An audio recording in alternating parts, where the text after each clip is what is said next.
நடக்கும் ஊர்வலம் உன்னோட கன்னத்திலே வைக்கலாமா?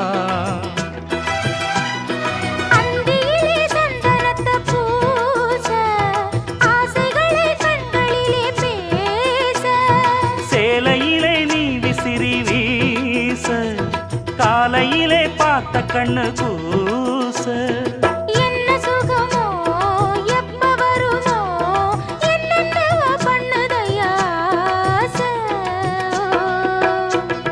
மலையோரம் மாங்குருவி மாவிலையில் பாட்டெழுதி பாடுதடி